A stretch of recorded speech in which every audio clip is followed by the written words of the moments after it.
लोकसभा राज्यसभा दोनों हाउस में सभी दल ने मिलकर इतना खुशी से हम लोग आज जो भी हम लोग का जो रिजर्वेशन है पास हो जाएगा आज बिल तो, लेकिन जब घर जाके पता चला नहीं हुआ, बहुत दुख हो गया। हम बात करने के लिए नहीं हो गया। किसी को भी, मेरा बेटा लोग भी था उधर में, और भी पार्टी का एक दो कार्यकर्ता हुआ, कोई फोन किया, क्या हो गया मैडम हम लोग का ये ऐसे हो गया। ये हम आज सबके सामने हम लोग का जितना आज नामसाई डिस्ट्रिक्ट में हम लोग यहाँ जमा हुए सब आज दुख और गुस्सा से आज ये सपोर्ट के हम लोग कभी मानेगा ही नहीं। अगर उन लोग अपोजिशन लोग, कांग्रेस लोग, हम तो कांग्रेस को ज्यादा डायरेक्ट बोल रहे, उन लोग का उधर भी महिला है, उन लोग भी सोचना चाहिए था जब कोई ये विरोध कर रहा है उसका अगेंस्ट में कर रहा है, कम से कम महिला लोग तो बोलना चाहिए कि ये पास होने देना है। हम लोग तो पूरा होप करके बैठा था। आज पूरा देश का महिला, पूरा इंडिया भारत देश का महिला का ऊपर एक थप्पड़ जैसे हो गया। नमस्कार मीडिया के दोस्तों, माननीय डिप्टी चीफ मिनिस्टर साहब, आप सब जानते हैं कि ये पार्लियामेंट सेशन स्पेशल सेशन बुलाया गया था 16, 17, 18 अप्रैल 2026 को, खास करके महिला शक्ति वंदन अधिनियम को लेके। पार्लियामेंट में संसद में 3 बिल प्लेस हुआ था। आप सब जानते हैं, एक वुमेन रिजर्वेशन से रिलेटेड थे, कॉन्स्टिट्यूशन अमेंडमेंट से रिलेटेड था एंड डिलिमिटेशन से रिलेटेड था। हम सब जानते हैं कि पिछले 2023, अगर मैं गलत नहीं हूं तो महिला आरक्षण बिल पार्लियामेंट ऑलरेडी पास हो चुका था, आप सब जानते हैं। तो ये जो स्पेशल सेशन जो लाया गया था, खास करके जो अधिनियम को लागू करने के लिए 2029 जो हमारा पार्लियामेंट इलेक्शन, जनरल इलेक्शन होगा, उसमें लागू करने के लिए संशोधन का ज़रूरत था। इसीलिए क्योंकि हम सब जानते हैं कि जब ये महिला शक्ति वंदन अधिनियम जब पारित हुआ था, इस क्लॉज में ये लिखा हुआ था कि विद द सेंसस ऑफ 2026 जो सेंसस होगा, सेंसस के साथ ही इस रिजर्वेशन लागू होगा। तो चूंकि सेंसस का जो टाइम फ्रेम है काफ़ी लंबा चौड़ा होता है और भाजपा सरकार महिलाओं को सशक्त करना चाहता है। नरेंद्र मोदी जी चाहते थे कि हम सब महिलाओं को 2029 का जो चुनाव है, विधानसभा और जो पार्लियामेंट चुनाव में महिलाओं को आरक्षण मिले, इसको लेके ये स्पेशल सेशन बुलाया गया था। क्योंकि आरक्षण को अगर लागू करना है तो सेंसस होते होते डिले हो जाएगा और 2029 में हम लागू नहीं कर पाएंगे। जबकि ये हमारा प्रधानमंत्री जी का ये सोचना था और चाहता था कि महिला 2029 से ही भाग ले। तो उसी चलते ये सेशन बुलाया गया था और इस सेशन में डिलिमिटेशन का भी चर्चा हुआ। कारण डिलिमिटेशन इसलिए ज़रूरी था क्योंकि हम जानते हैं जब हमारा जो लास्ट हमारा ये डिलिमिटेशन हुआ था, मैं डाटा शेयर करूंगा आपको।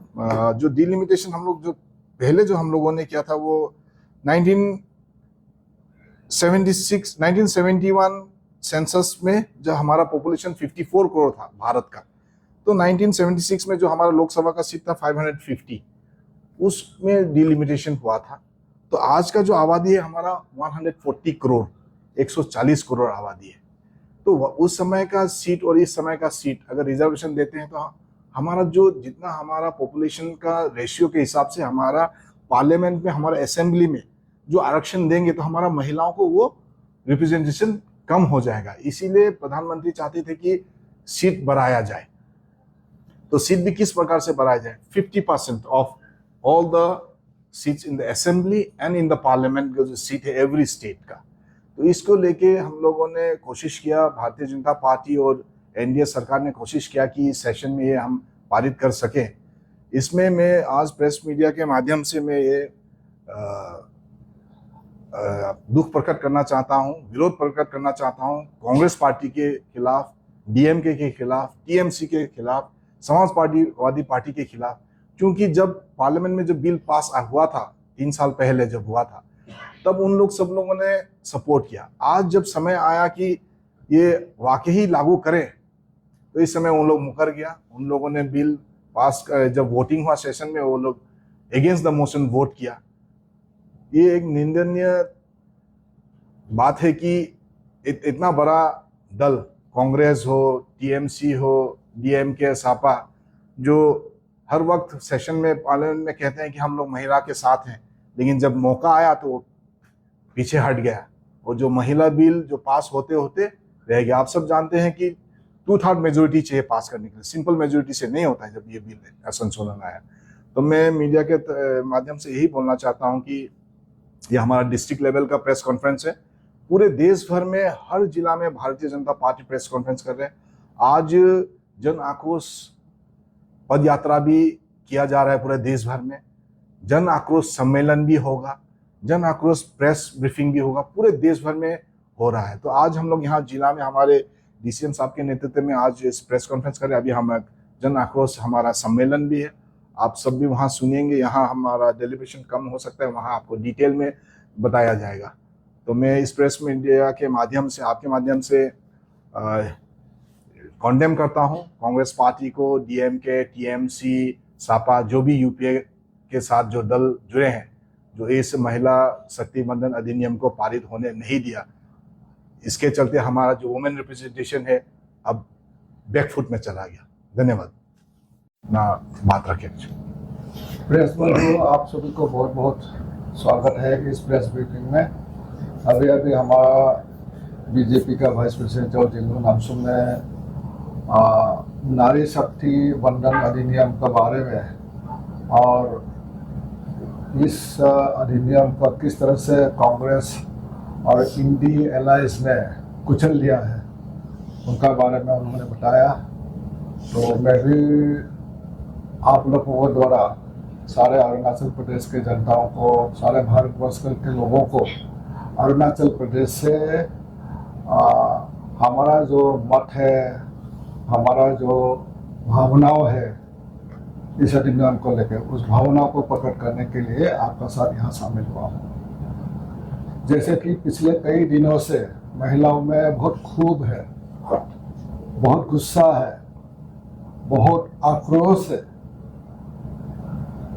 ये आक्रोश किस लिए है? जैसे कि हमारा वाइस प्रेसिडेंट जी ने बताया, 2023 में पार्लियामेंट में नरेंद्र मोदी जी का नेतृत्व में ये जो नारी शक्ति बंधन अधिनियम ये पार्लियामेंट में लाया रहा और पार्लियामेंट में ये बिल पास भी हो चुका है और बिल जब पास होने का बाद ये लॉ बन गया है। उस समय भारतवर्ष में सभी महिलाओं ने इस बिल को बहुत हर्षोल्लास से इसको स्वागत किया, वेलकम किया। एक ऐतिहासिक क्षण था, ऐतिहासिक कदम था हमारे लिए और उसी को लेके नरेंद्र मोदी जी ने यह चाहा था कि उसको इम्प्लीमेंट किया जाएगा। अभी 2029 में पार्लियामेंट इलेक्शन आएगा, असेंबली इलेक्शन भी आएगा, तो उसी पार्लियामेंट में, असेंबली में इसको इम्प्लीमेंट करने के लिए स्पेशल सेशन बुला के इसको पारित करने के लिए उनका इच्छा था, इसीलिए पार्लियामेंट में लाया। लेकिन कांग्रेस ने, डीएमके ने, टीएमसी ने, समाजवादी पार्टी और उनका जितना भी एलायंस है, सभी मिलके उसको कुचल दिया, उसको डिरेल कर दिया है। तो ये महिलाओं में बहुत बड़ा एक धक्का आया है। जो मनसा था हमारा, जो नारी शक्ति बंधन अधिनियम के तहत में, तो उसको नाकार कर दिया है। नरेंद्र मोदी जी कहता है कि इससे क्रेडिट हमको नहीं चाहिए, इससे श्रेय नहीं चाहिए, पॉलिटिकल श्रेय, पॉलिटिकल क्रेडिट हमको नहीं चाहिए। ये पॉलिटिकल क्रेडिट आप जो अपोजिशन है वो लीजिए। हमारा मनसा यही है, हमारा यही है, हमारा इच्छा यही है कि भारतवर्ष में जो 50% का जो पॉपुलेशन है उनको इक्वल रिप्रेजेंटेशन देना है, उनको भी हमारा जो डिसीजन मेकिंग में लाना है उनको। इसीलिए ये अधिनियम हमने लाया है और हमारा कोई इससे ऊपर और कोई हमारा इच्छा नहीं है, पॉलिटिकल कोई हमारा जो है क्रेडिट लेने का नहीं है। क्रेडिट आप लोग लीजिए, लेकिन ये वो लोग समझा नहीं है, समझते हुए भी ना समझकर उन्होंने इसको डिरेल कर दिया, इसको खंडन कर दिया। ये अति निंदनीय है। हाँ, इसको हम सभी मिलके हम एक साथ हम कंडेम करते हैं। अभी देखिए भारतवर्ष में अगर महिला रिप्रेजेंटेशन कहा जाए तो 2019 में 14.6% था, उसके बाद 24 में फिर घट गया है, और जब बढ़ा है तो मोदी जी का समय में ही बढ़ा है, उसका पहले तो बहुत कम था। और ऑल इन पूरा विश्व भर में जितना महिला का रिप्रेजेंटेशन है वो 27% है, तकरीबन 27%। उसमें हमारा जो इंडिया में ही रिप्रेजेंटेशन सबसे कम है, जो महिला का रिप्रेजेंटेशन सबसे कम है। उसी को लेके मोदी जी ने जब कहा है कि महिला सशक्तिकरण, हम महिला को तो सशक्तिकरण करते हैं, लेकिन उनको प्लेटफॉर्म भी तो एक देना है। और किस तरह से प्लेटफॉर्म देना है? डेमोक्रेटिक प्लेटफॉर्म देना है उनको, पार्लियामेंट में सीट बढ़ाकर उनको हमारा जो है डिसीजन मेकिंग में उनको भागीदारी बनाना है। यही मनसा था, एक ऐतिहासिक कदम होने वाला था, ऐतिहासिक निर्णय होने वाला था, लेकिन कांग्रेस ने उसे होने नहीं दिया। और मैं तो कहूँगा कि ये जो परिवारवादी जो पार्टी है, कांग्रेस हो, समाजवादी पार्टी हो, टीएमसी हो, डीएमके हो, उनका इच्छा है कि जितना भी रिफॉर्म हो, रिफॉर्म किस लिए होता है? हम रिफॉर्म किस लिए लाता है? हम परिवर्तन किस लिए चाहिए? परिवर्तन विकास के लिए चाहिए, उन्नति के चाहिए, है कि नहीं, डेवलपमेंट के चाहिए। जितना भी जो रिफॉर्म था, हमारा रिफॉर्म, उस रिफॉर्म में से जितना भी हमारा जो रिफॉर्म है, उस रिफॉर्म को भी उन्होंने कभी सपोर्ट नहीं किया है। जैसे कि आपका जैसे जनधन जो है, उसमें 3 करोड़ महिला का जो अकाउंट खुला गया है उसमें से, और जो है आपका 3 तलाक हो, जीएसटी हो, इस तरह का, और आर्टिकल 370 हो, जितना भी रिफॉर्म आया है, रिफॉर्म में उन्होंने नाकार दिया है। इस तरह का उन्होंने जो है नारी शक्ति का अगेंस्ट में भी उन्होंने, जब भी रिफॉर्म आया है, इस रिफॉर्म को भी उन्होंने नकार दिया है।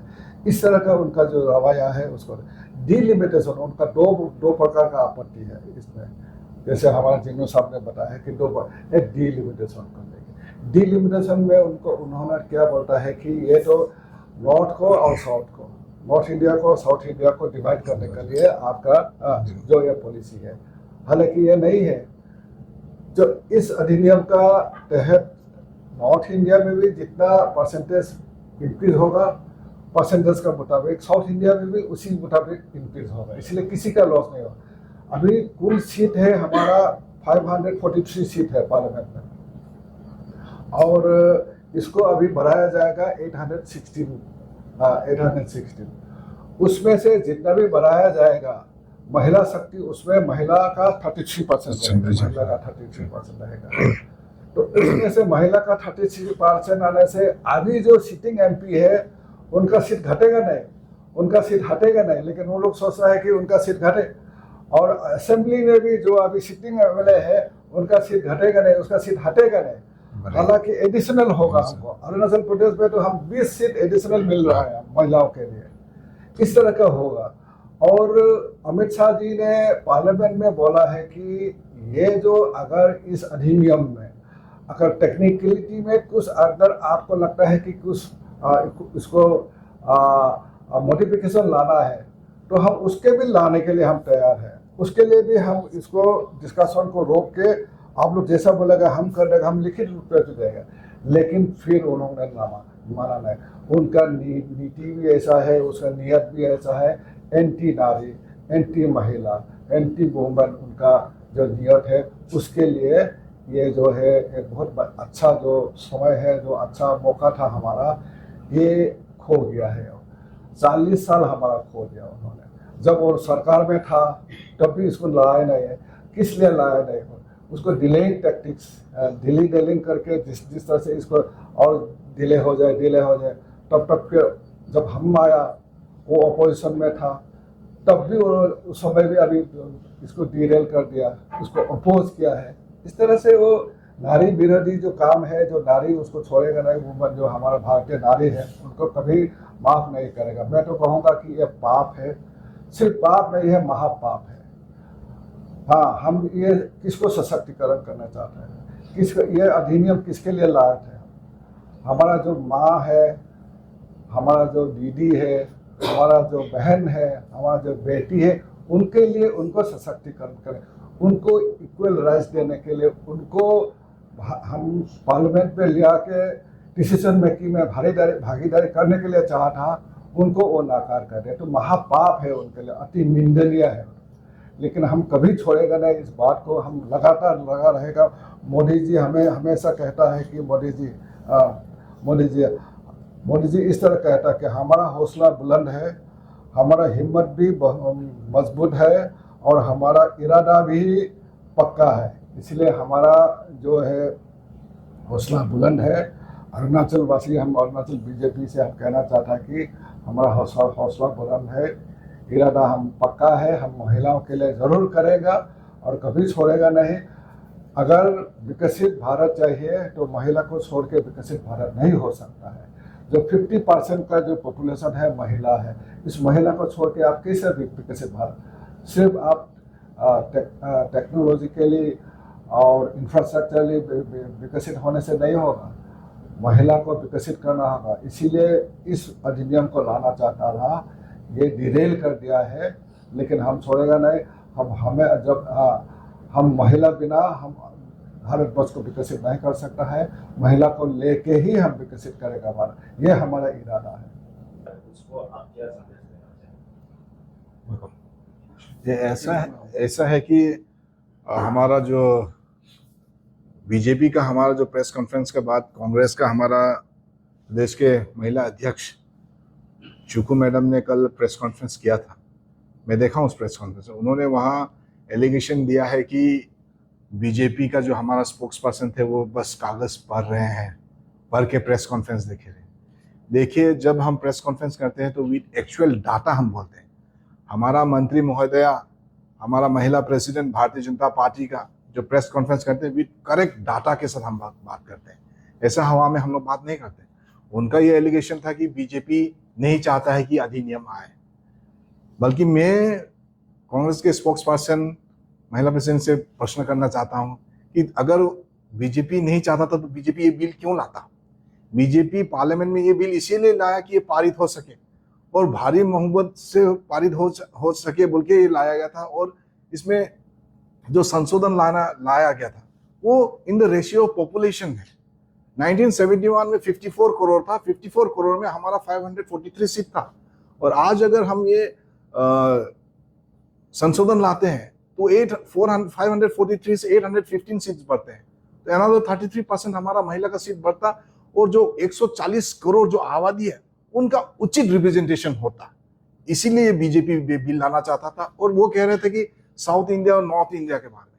देखिए, साउथ इंडिया पॉपुलेशन उन लोगों ने कंट्रोल किया, उनका जो रेशियो है, तो पार्लियामेंट में अमित शाह जी ने कहा कि साउथ इंडिया का आबादी कम है, नॉर्थ इंडिया का आबादी ज्यादा है, लेकिन एक 50-50 फॉर्मूला में जाएंगे, जो 50% सीट अभी है उसका जस्ट 50% सीट बढ़ाया जाएगा।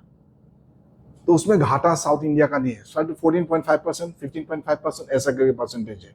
तो आज हमारे यहाँ प्रदेश में कांग्रेस महिला लोग एलिगेशन लगाता है कि भारतीय जनता पार्टी नहीं चाहता है कि ये नारी शक्ति वंदन अधिनियम लागू हो। भारतीय जनता पार्टी चाहती है, तभी हमारा प्रधानमंत्री ने स्पेशल सेशन लाया 16, 17, 18 को। आज कांग्रेस के साथ सहयोगी सपा, डीएमके, टीएम से विरोध करके वोट नहीं दे के बैकआउट करके पारित नहीं होने दिया। तो मेरा प्रश्न ये है कि कांग्रेस ही नहीं चाहता कि महिला अधिनियम पास हो, वुमेन रिप्रेजेंटेशन हो। मेजॉरिटी 2 और 3 को भी पार नहीं कर पाएगी, इसके बारे में देखिए, हम सब जानते हैं कि महिला शक्ति अधिनियम संशोधन क्यों लाया गया है। हम सब जानते हैं कि एक्ट जो संशोधन लागू वुमेन रिजर्वेशन बिल है, इट विल ऑटो मोड में है। एक्ट में लिखा गया है when the census is completed it will go auto mode. Census complete होते होते ही वुमेन रिजर्वेशन बिल लागू हो जाएगा। बीजेपी इसलिए लाना चाहता था क्योंकि census it takes lots of time, 2 साल हो जाएगा, तो 2029 में अधिनियम लागू नहीं कर पाएंगे हम। इसलिए भारतीय जनता पार्टी चाहता था कि संशोधन हो, इसीलिए स्पेशल सेशन लाया गया है ताकि उससे पहले हम ये कर सके। बाय 2020 जो हम लोगों ने पार्लियामेंट में पास किया 2023 में, तो 2029 में अगर लागू ना हो तो क्या फायदा है। हम लोग चाहते हैं कि हमारा माँ हमारे माता हमारे बहन को रिप्रेजेंटेशन मिले। और ये 2029 तक अगर सेंसस नहीं होगा तो ये अधिनियम पास ही नहीं होगा। इसीलिए हम ये लाना चाहता था। और कांग्रेस गुमराह कर रहा है पब्लिक को, ये कांग्रेस पार्टी पूरा यूपीए गुमराह कर रहा है पूरा महिलाओं को कि ये भाजपा का एक करतूत है। ऐसा नहीं है, उल्टा कांग्रेस को ही हम लोग एलिगेशन दे रहे हैं, उनके सहयोगी दल को एलिगेशन दे रहे हैं कि वो पारित होने नहीं दिया। फैक्ट यही है। उनका सुनो, उनका जो है उनका प्रीटेक्स्ट यही है कि हाँ हमारा नारी शक्ति का ऊपर कोई आपत्ति नहीं है, लेकिन डिलिमिटेशन, तो डिलिमिटेशन के बारे में उन्होंने कहा है कि ये तो डिवाइड एंड रूल पॉलिसी है कि आप नॉर्थ इंडिया को सशक्तिकरण करके साउथ इंडिया को फिर वीक करके आप रूल करना चाहते हैं। ये बात नहीं है। आप देखिए आंकड़ा देखिए, आप कर्नाटका, आंध्र प्रदेश, तेलंगाना, तमिलनाडु और केरला में कुल मिला के 129 लोकसभा सीट्स है, और वो आउट ऑफ 543 अभी जो कुल सीट है पार्लियामेंट में, उसमें से उनका रिप्रेजेंटेशन है 23.75%। तो अभी जो 816 जो बढ़ जाएगा, 50% जो बढ़ जाएगा, उसमें से उनका अप्रोक्सीमेटली 195 सीट बढ़ेगा परसेंटेज के हिसाब से। तो देयर शेयर विल बी 23.89। तो अभी है उनका 23.75, और इस अधिनियम के तहत उनका हो जाएगा 23.89। उनका तो बढ़ेगा ना, उनका तो घटेगा नहीं। उनका कैसे वो लोग इसको वो बोलता है कि तो इसलिए एक बहाना है उन लोग का कि ये नारी शक्ति को नकार करने के लिए, क्योंकि उनका नियति ऐसा है कि नारी विरोधी है। अब ममता बनर्जी को लेके बहुत चिल्ला के बोलता है, लेकिन नारी को प्रोटेक्शन देने में नाकाम रहा है। आप देखिए प्रैक्टिकली जाके देखिए, अभी महिला माफ नहीं करेगा मैम।